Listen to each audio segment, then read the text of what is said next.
All right, let's dive into one of the most fun, and let's be real, sometimes one of the most overwhelming parts of planning a wedding: the flowers. If you've been scrolling through Pinterest and your head is just spinning from all the bouquets and the arches and the centerpieces, trust me, you are not alone. It can feel like a lot to think about, but don't you worry, we are going to make this so simple. You know, the secret to getting a handle on all of this is to just stop trying to track a million different things at once. Instead, we're going to organize every single floral element into just 3 easy-to-remember categories. That's it, just 3. So here's our game plan. We'll start by defining what those big 3 categories are. Then, we'll walk through each one. Personal flowers, which are the ones you wear and hold. Ceremony florals, which set the whole mood. And of course, reception florals for the party. And then at the end, we'll pull it all together so you can build your own floral blueprint. Okay, let's jump right in with our first section, personal flowers. Think of these as the florals that are, well, personal. They're the ones that are right there with you and your favorite people all day long. So what does that actually mean? It's super simple. If you can wear it or you can hold it in your hands, it counts as a personal flower. We're talking about things like the bridal bouquet, bouquets for your bridesmaids, and of course, the boutonnieres for dads and granddads.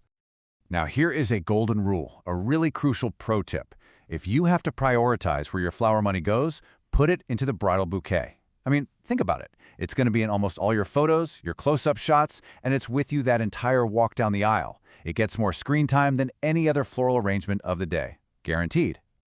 So for the bride and her crew, the checklist is pretty straightforward. You've got the main bridal bouquet, and then typically smaller versions for the bridesmaids. But you can also think about other little touches, like a few flowers tucked into your hair, or maybe a sweet little flower crown for the flower girl. Those details really tie the whole look together. And then, on the other side, we've got the boutonnieres. Here's a great little touch. Make the groom's boutonniere just a little bit different. Maybe it's a bit bigger, or it has one special flower that ties back to the bridal bouquet. It's a really nice, subtle way to make him stand out. And of course, we absolutely cannot forget the VIPs. Traditionally, mothers and grandmothers get a beautiful corsage, and fathers and grandfathers get a boutonniere to match the groomsmen. A really thoughtful gesture, though, it's totally optional, is to offer a boutonniere to your officiant, too. It just makes them feel like part of the celebration. Okay, personal flowers are sorted. Now we can move on to our second big category, ceremony florals. This is all about creating that breathtaking atmosphere for the moment you say I do. When you think about the ceremony space, it really boils down to 2 key zones that are going to have the biggest visual impact. The spot where you'll actually exchange your vows, and the beautiful path you'll take to get there. And you have so many incredible options here. You could go for a huge dramatic statement piece, like a full floral arch, or you could create a beautiful romantic frame with some arrangements on the ground. For the aisle itself, you could hang little bunches on the chairs, use shepherd's hooks, or even just have 2 stunning arrangements right at the entrance to welcome everyone in. Now beyond the main stage, let's think for a second about your guest's first impression. Those first few moments and little details are such a great opportunity to add a little extra floral magic. For instance, a gorgeous arrangement on your welcome table, right there next to the guest book, just instantly makes the whole space feel more special. Or even something simple like a swag of greenery draped over your welcome sign can tie into your theme perfectly. It's these little touches that make everything feel so cohesive. Okay, listen up, because this is one of the best tips for getting the most bang for your buck.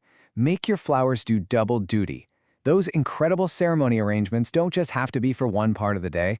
You can, and you absolutely should, reuse them at the reception.